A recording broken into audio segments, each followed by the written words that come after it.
Hi hello friends, ಇವತ್ತಿನ ವಿಡಿಯೋದಲ್ಲಿ ಒಂದು ಒಳ್ಳೆ ಸ್ವೀಟ್ ರೆಸಿಪಿನ ನಿಮ್ಮ ಜೊತೆ ಶೇರ್ ಮಾಡ್ತಾ ಇದ್ದೀನಿ. ಅದಕ್ಕಿಂತ ಮುಂಚೆ ನಾನು ಸೋಮವಾರ ಮತ್ತು ಮಂಗಳವಾರ ಎರಡು ವಿಡಿಯೋನ ಹಾಕೋಕ್ಕಾಗಲಿಲ್ಲ 2 ದಿನ. ಯಾಕೆಂದರೆ ಅಮ್ಮರ ಮನೇಲಿ ದೀಪಾವಳಿ ಹಬ್ಬಕ್ಕೆ ಅಂತ ಹೋಗಿದ್ದೆ.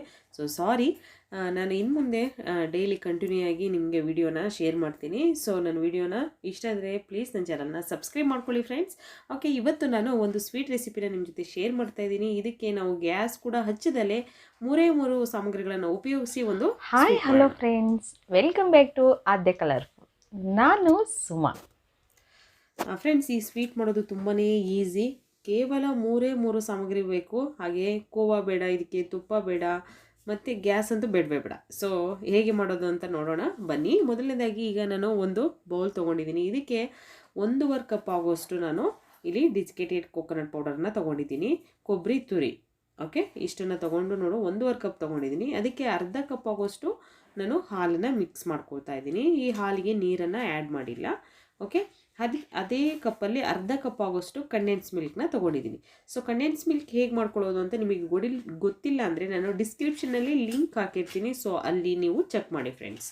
ಓಕೆ, ಆಗ ಕಂಡೆನ್ಸ್ ಮಿಲ್ಕ್ ಹೇಗೆ ಮಾಡ್ಕೊಳ್ಳೋದು ಮನೆಯಲ್ಲಿ ಅಂತ ಕೂಡ ನಾನು ಆ ವಿಡಿಯೋದಲ್ಲಿ ತಿಳಿಸಿದ್ದೀನಿ. ಸೊ ಇವಾಗ ಇದನ್ನು ನೀಟಾಗಿ ಮಿಕ್ಸ್ ಮಾಡ್ಕೊಳ್ಳೋಣ.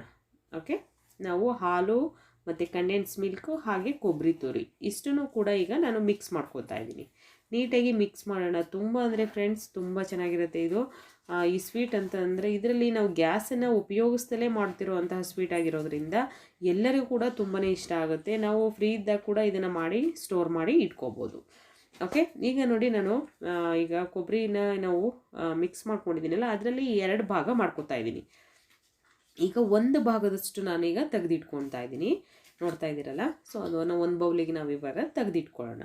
ಈಗ 1 ಭಾಗ ಉಳಿದಿರೋದ್ರಲ್ಲಿ ಅದರಲ್ಲಿ ಇವಾಗ ನಾವು ಮೊದಲಿಗೆ ಸ್ವಲ್ಪ ಒಂದು ಕಲರ್ ಯಾವ್ದು ನಿಮಗೆ ಅವೈಲೇಬಲ್ ಇರುತ್ತೋ ಮನೆಯಲ್ಲಿ ಆ ಕಲರ್ನ ಯೂಸ್ ಮಾಡಿ. ನಾನು ಫುಡ್ ಕಲರು ಪಿಂಕ್ ಫುಡ್ ಕಲರ್ನ ಯೂಸ್ ಮಾಡ್ತಾ ಇದ್ದೀನಿ.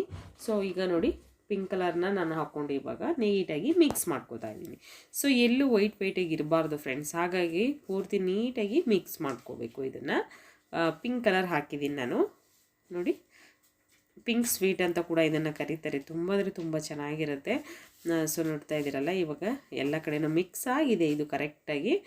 ಇವಾಗ ಇದನ್ನು ನಾನು ನೋಡಿ ಈ ಥರ ಮಿಕ್ಸ್ ಮಾಡ್ಕೊಳ್ಳೋಣ. ಜಾಸ್ತಿ ಫ್ರೆಶ್ ಮಾಡೋದು ಬೇಡ, ಜಸ್ಟ್ ಮಿಕ್ಸ್ ಮಾಡಿದ್ರೆ ಸಾಕು. ನಾನಿಲ್ಲಿ ಬಟರ್ ಪೇಪರ್ ತೊಗೊಂಡಿದ್ದೀನಿ ಫ್ರೆಂಡ್ಸ್. ಬಟರ್ ಪೇಪರಿಗೆ ಈಗ ಸ್ವಲ್ಪ ಆಯಿಲ್ನ ನಾನು ಹೀಗೆ ಹಚ್ಕೋತಾ ಇದ್ದೀನಿ. ಸೊ ಬಟರ್ ಪೇಪರ್ ಇಲ್ಲ ಮೇಡಮ್ ಏನು ಮಾಡೋದು ಅಂತ ಅನ್ನೋದಾದರೆ ನೀವು ಈಗ ಎಣ್ಣೆ ಪ್ಯಾಕೆಟ್ ಇರುತ್ತಲ್ಲ ಅಡುಗೆ ಆಯಿಲ್ದು, ಸೊ ಅದನ್ನು ತೊಗೊಳ್ಳಿ ಸಾಕು. ಅದನ್ನು ಕಟ್ ಮಾಡಿಕೊಂಡು ಈಗ ಅದರಲ್ಲಿ ಕೂಡ ನೀವು ಮಾಡ್ಕೋಬೋದು. ಸೊ ಈಗ ನಾನು ನೋಡಿ ವೈಟು ನಾವು ಇನ್ನೊಂದು ಭಾಗ ತೆಗೆದಿಟ್ಟಿದ್ವಲ್ಲ ವೈಟ್ ಇರೋದನ್ನು, ಸೊ ಅದನ್ನು ಇವಾಗ ನಾನು ಮೊದಲಿಗೆ ನೋಡಿ ಈ ಥರ ಫಸ್ಟು ಚಪ್ಪಟೆಯಾಗಿ ಅದನ್ನು ಒತ್ತಿ ಪ್ರೆಸ್ ಮಾಡಿ ಅದನ್ನು ಇದು ಮಾಡ್ತಾಯಿದ್ದೀನಿ. ನಂತರ ಈಗ ನಾವು ಇದಕ್ಕೆ ಒಂದು ಶೇಪ್ ಕೊಟ್ಕೋಬೇಕು. ಓಕೆ, ನಾನು ಇಲ್ಲಿ ನೋಡಿ ಉದ್ದುದ್ದವಾಗಿ ಸ್ವಲ್ಪ ದಪ್ಪ ಇರಲಿ ಅದು. ನೋಡ್ತಾ ಇದ್ದೀರಲ್ಲ, ನಾವು ಕಟ್ ಮಾಡಿದ್ರೆ ಇದು ಸ್ಕ್ವೇರ್ ಶೇಪಲ್ಲಿ ಬರಬೇಕು. ಆ ಥರ ನಾನು ರೆಡಿ ಮಾಡ್ಕೋತಾ ಇದ್ದೀನಿ. ನೋಡಿ ಇದೇ ಥರ ನೀವು ಮಾಡ್ಕೊಳ್ಳಿ. ತುಂಬ ನೀಟಾಗಿ, ಮತ್ತು ಸ್ವಲ್ಪ ಪೇಷನ್ಸ್ ಬೇಕಾಗುತ್ತೆ. ಓಕೆ, ಜಾಸ್ತಿ ಟೈಮ್ ಅಂತೂ ಹಿಡಿಯೋದಿಲ್ಲ. ಕೇವಲ 3 ನಿಮಿಷದಲ್ಲಿ ನೀವು ಇದನ್ನು ಮಾಡ್ಕೋಬೋದು. ಜಾಸ್ತಿ ಟೈಮ್ ಅಂತೂ ಬೇಡ. 3 ನಿಮಿಷ 3 ಸಾಮಗ್ರಿ, ಗ್ಯಾಸ್ ಇಲ್ಲದಲೇ ನಾವು ಮಾಡ್ಕೋಬೋದು. ಸೊ ಇವಾಗ ನೋಡಿ ವೈಟ್ಗೆ ಆಗಿರೋದು ಈಗ ತೆಗೆದಿಟ್ಕೊಂಡು ನಾನು ಪಿಂಕ್ ಕಲರ್ನ ಈಗ ನೋಡಿ ಈ ಥರ ಸ್ವಲ್ಪ ಅದನ್ನು ರೌಂಡ್ ಮಾಡ್ಕೋತಾ ಇದ್ದೀನಿ. ನೋಡ್ತಾ ಇದ್ದೀರಲ್ಲ, ರೋಲ್ ಮಾಡ್ಕೊಂಡಿದ್ದೀನಿ. ಸೊ ಉದ್ದುದ್ದವಾಗಿ ರೋಲ್ ಮಾಡ್ಕೊಳ್ಳಿ, ಜಾಸ್ತಿ ಅಗಲ ಬೇಡ ಅದು. ಈಗ ರೋಲ್ ಮಾಡ್ಕೊಂಡ ನಂತರ ಈಗ ವೈಟನ್ನು ಕೂಡ ನಾನು ಅದರಲ್ಲಿ ಒಳಗಡೆ ಇಟ್ಕೊಂಡಿದ್ದೀನಿ. ಸೊ ನೋಡ್ತಾ ಇದ್ದೀರಲ್ಲ, ಈ ಥರ ವೈಟನ್ನು ಕೂಡ ಈಗ ಕರೆಕ್ಟಾಗಿ ಇಟ್ಕೊಂಡಿದ್ದೀನಿ. ನಂತರ ಇವಾಗ ಇದನ್ನು ಒಂದು ಎಲ್ಲಾದರೂ ಸ್ವಲ್ಪ ಅಲ್ಲಿ ಏನಾದರೂ ಹೆಚ್ಚು ಕಮ್ಮಿ ಆಗಿದರೆ ಅದನ್ನು ನೀಟಾಗಿ ಶೇಪ್ ಕೊಟ್ಕೊಳ್ಳಿ. ನೋಡ್ತಾ ಇದ್ದೀರಲ್ಲ, ನಾನು ನೀಟಾಗಿ ಶೇಪ್ ಕೊಟ್ಕೊಂಡು ನಂತರ ಇವಾಗ ಸ್ವಲ್ಪ ಈ ಕಡೆಯಿಂದ ನೋಡಿ ಈ ಥರ ನಾವು ಕಲರ್ನ ಈ ಕಡೆ ಪಿಂಕ್ ಕಲರ್ದು ಇದೆಯಲ್ಲ ಸ್ವೀಟ್ನ, ಅದನ್ನು ಅದ್ರ ಮೇಲೆ ಹಾಕಿ ಕ್ಲೋಸ್ ಮಾಡ್ತಾಯಿದ್ದೀನಿ. ನೋಡಿ ಸ್ವಲ್ಪ ಫ್ರೆಶ್ ಮಾಡಿ, ಜಾಸ್ತಿ ಏನು ಫ್ರೆಶ್ ಮಾಡೋಕ್ಕೆ ಹೋಗಬೇಡಿ, ಜಸ್ಟ್ ಸ್ವಲ್ಪ ಫ್ರೆಶ್ ಮಾಡಿ ಈ ಥರ ಬಟರ್ ಪೇಪರ್ನ ತೆಕ್ಕೊಳ್ಳಿ, ನೀಟಾಗಿ ಬರುತ್ತೆ. ಓಕೆ, 5 ನಿಮಿಷದಲ್ಲಿ ಕೂಡ ನೀವು ಇದನ್ನು ಮಾಡ್ಕೋಬೋದು. 3 ನಿಮಿಷದಲ್ಲಿ ತಯಾರಾಗಿಬಿಡುತ್ತೆ. ಸೊ ನೀವು 5 ನಿಮಿಷದಲ್ಲಿ ಮನೆ ಮಂದಿಯವರಿಗೆಲ್ಲ ಕೊಟ್ಟು ಎಲ್ಲರಿಗೂ ತಿಂದು ಖಾಲಿ ಮಾಡಿಬಿಡ್ತೀರ, ಯಾಕೆಂದರೆ ಅಷ್ಟು ರುಚಿಯಾಗಿರುತ್ತೆ ಇದು. ಸೊ ಒಂದು ಸೈಡನ್ನ ಕ್ಲೋಸ್ ಮಾಡಿದ್ದೀನಲ್ಲ, ಅದನ್ನೇ ಈಗ ನೆಕ್ಸ್ಟ್ ಇನ್ನೊಂದು ಸೈಡು ಕೂಡ ನಾನು ಅದೇ ಥರ ಸ್ವೀಟ್ನ ಈ ಥರ ನೋಡಿ ಕ್ಲೋಸ್ ಮಾಡ್ಕೋತಾ ಇದ್ದೀನಿ. ಸೊ ನೋಡ್ತಾ ಇರ್ಬೋದು, ಈ ಥರ ಸ್ವಲ್ಪ ಫ್ರೆಸ್ ಮಾಡ್ಕೊಳ್ಳೋಣ, ಜಾಸ್ತಿ ಫ್ರೆಸ್ ಮಾಡೋದು ಬೇಡ. ಜಸ್ಟ್ ನಿಧಾನವಾಗಿ ಇದನ್ನು ಈಗ ನಾವು ಪೇಪರ್ನ ತೆಗೆದ್ರೆ ಅದು ಕರೆಕ್ಟಾಗಿ ಓಪನ್ ಆಗುತ್ತೆ. ಏಕೆಂದರೆ ನಾವು ಅದಕ್ಕೆ ಫಸ್ಟಿಗೆ ಬಟರ್ ಪೇಪರ್ ಮೇಲೆ ಆಯಿಲ್ ಹಚ್ಚಬೇಕು. ಆಯಿಲ್ ಹಚ್ಚಲಿಲ್ಲ ಅಂದರೆ ಪೇಪರಿಗೆ ಹಾಗೆ ಅಂಟ್ಕೊಬಿಡುತ್ತೆ ನೋಡಿ. ಈಗ ನಾನು ಪೇಪರ್ನ ನಿಧಾನವಾಗಿ ತೆಗಿತೀನಿ. ನೋಡ್ತಾ ಇದ್ದೀರಲ್ಲ ಎಷ್ಟು ನೀಟಾಗಿ ಬಂತು ಅಂತ. ಸೊ ಇವಾಗ ಇದನ್ನು ಕರೆಕ್ಟಾಗಿ ನೋಡ್ಕೊಳ್ಳಿ. ಫಸ್ಟು ಕರೆಕ್ಟಾಗಿ ಎಲ್ಲ ಕಡೆನೂ ಕ್ಲೋಸ್ ಆಗಿದೆಯಾ ಇಲ್ವಾ ಅಂತ ನೋಡ್ಕೊಂಬಿಡಿ. ನೋಡ್ಕೊಂಡು ನಂತರ ಇವಾಗ ನೋಡಿ ಪೇಪರ್ನ ಹೇಗೆ ಕ್ಲೋಸ್ ಮಾಡೋದು ಅಂತ ನೋಡ್ಕೊಳ್ಳಿ. ನಾನು ಇದನ್ನು ರೋಲ್ ಮಾಡ್ಕೋಬೇಕು. ಸೊ ಹೀಗೆ ಓಕೆ, ನಿಧಾನವಾಗಿ ಮಾಡ್ಕೊಳ್ಳಿ, ತುಂಬ ಸ್ಮೂತಾಗಿರುತ್ತೆ ಅದು. ಸೊ ಹಾಗಾಗಿ ನೋಡಿ ಈ ಥರ ಆ ಕಡೆಯಿಂದಲೂ ಕೂಡ ಬಟರ್ ಪೇಪರ್ನ ತೊಗೊಂಡು ಈ ಥರ ಕ್ಲೋಸ್ ಮಾಡ್ಕೋಬೇಕು. ನೋಡ್ತಾ ಇದ್ದೀರಲ್ಲ, ಶೇಪು ಎಲ್ಲೂ ಅದು ಏನೂ ಪ್ರಾಬ್ಲಮ್ ಆಗಲ್ಲ, ಯಾಕೆಂದರೆ ಅಷ್ಟು ನಾವು ನೀಟಾಗಿ ಅದನ್ನು ಮಾಡಿರ್ತೀವಿ. ಸೊ ಆದರೂ ನಿಧಾನವಾಗಿ ಮಾಡ್ಕೊಳ್ಳಿ. ಓಕೆ ನೋಡಿ ಈ ಥರ ನಾನು ಎಲ್ಲ ಕಡೆನೂ ಈಗ ಕ್ಲೋಸ್ ಮಾಡ್ಕೋತಾ ಇದ್ದೀನಿ.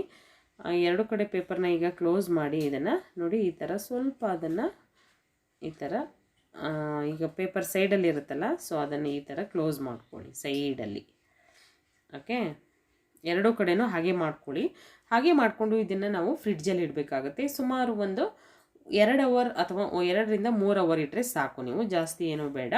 ಆ 3 ಅವರ್ ನಾನು ಫ್ರಿಡ್ಜಿಗೆ ಇಟ್ಟು ಇವಾಗ ತೆಗೆದಿದ್ದೀನಿ. ನೋಡ್ತಾ ಇರ್ಬೋದು ನೀವು. ಈಗ ಪೇಪರ್ನ ಫಸ್ಟು ತೆಗೆದಿಟ್ಕೊಳ್ಳೋಣ. ನೋಡಿ ಬಟರ್ ಪೇಪರು ನೀಟಾಗಿ ಬರುತ್ತೆ, ಅದೇನು ಪ್ರಾಬ್ಲಮ್ ಆಗೋಲ್ಲ, ಅಂಟ್ಕೊಳ್ಳೋದಿಲ್ಲ. ಓಕೆ ನೋಡಿ ಈ ಥರ ನಾನು ತೆಗಿತಾ ಇದ್ದೀನಿ ನಿಧಾನವಾಗಿ. ವಾವ್, ಎಷ್ಟು ಚೆನ್ನಾಗಿ ಕಾಣ್ತಿದೆ ಅಲ್ಲ ನೋಡಿ. ಇವಾಗ ನಾನು ಇದ್ರ ಮೇಲೆ ಸಿಲ್ವರ್ ಕಲರ್ ಪೇಪರ್ ಇರುತ್ತಲ್ಲ, ಸೊ ಅದನ್ನು ಹಾಕೋತಾ ಇದ್ದೀನಿ ನೋಡಿ. ಇದ್ದರೆ ಈ ಪೇಪರ್ ನಿಮಗೆ ಸಿಲ್ವರ್ ಪೇಪರ್ ಇದ್ದರೆ ಮಾತ್ರ ನೀವು ಹಾಕಿ, ಇಲ್ಲ ಅಂತಂದರೆ ನೀವು ಹಾಗೆ ಕೂಡ ಕಟ್ ಮಾಡ್ಕೊಳ್ಳಿ, ಪ್ರಾಬ್ಲಮ್ ಇಲ್ಲ. ಓಕೆ ನೋಡಿ ಈ ಥರ ಅಂಟ್ಕೊಳ್ಳುತ್ತೆ ಅದು. ಕೈ ಇಟ್ಟರೆ ಕೈಗೆ ಅಂಟ್ಕೊಳ್ಳುತ್ತೆ. ಸೊ ನೋಡಿಕೊಂಡು ನೀವು ಇದನ್ನು ಸ್ವೀಟ್ಸ್ ಮೇಲೆ ಹಾಕಬೇಕು. ಸೊ ಇವಾಗ ನಮಗೆ ಎಷ್ಟು ದಪ್ಪ ಬೇಕೋ ಅಷ್ಟು ನಾವು ನೋಡಿಕೊಂಡು ಕಟ್ ಮಾಡ್ಕೊಳ್ಳಿ. ಓಕೆ, ಈಗ ಸ್ವೀಟ್ಸ್ನ ನೋಡಿ ನಾನು ಕಟ್ ಮಾಡ್ತಿದ್ದೀನಿ. ಓಕೆ ನೋಡಿ ತೋರಿಸ್ತೀನಿ ಇವಾಗ ಎಷ್ಟು ಚೆನ್ನಾಗಿ ಬಂದಿದೆ ಅಂತ ನಿಮಗೆ ಗೊತ್ತಾಗುತ್ತೆ. ಓಕೆ ಫ್ರೆಂಡ್ಸ್, ತುಂಬ ಈಸಿಯಾಗಿ ಮಾಡುವಂತಹ ಸ್ವೀಟ್ ಇದು. ಎಲ್ಲರಿಗೂ ಅಂದರೂ ಇದನ್ನು ನಾವು ಯಾವುದೇ ಹಬ್ಬ ಕೂಡ ಮಾಡ್ಕೋಬೋದು. ಎಲ್ಲರಿಗೂ ಮಕ್ಕಳಿಗಂತೂ ತುಂಬ ಇಷ್ಟ ಆಗುತ್ತೆ. ನೀವು ಯಾವಾಗ ಬೇಕಿದ್ರೂ ಇದನ್ನು ಮಾಡಿ ಮನೇಲಿ ಸ್ಟೋರ್ ಮಾಡಿ ಕೂಡ ಎಷ್ಟು ದಿನ ಬೇಕಿದ್ರೂ ಇಡ್ಬೋದು ಫ್ರೆಂಡ್ಸ್. ಓಕೆ, ನಿಮ್ಗೆ ಈ ವಿಡಿಯೋ ಇಷ್ಟ ಆದರೆ ಪ್ಲೀಸ್ ನನ್ನ ಚಾನಲ್ನ ಸಬ್ಸ್ಕ್ರೈಬ್ ಮಾಡ್ಕೊಳ್ಳಿ. ಓಕೆ, ಇವತ್ತಿನ ವಿಡಿಯೋನ ಇಲ್ಲಿಗೆ ಮುಗಿಸೋಣ. ಬಾಯ್, ಸಿ ಯು, ಟೇಕ್ ಕೇರ್.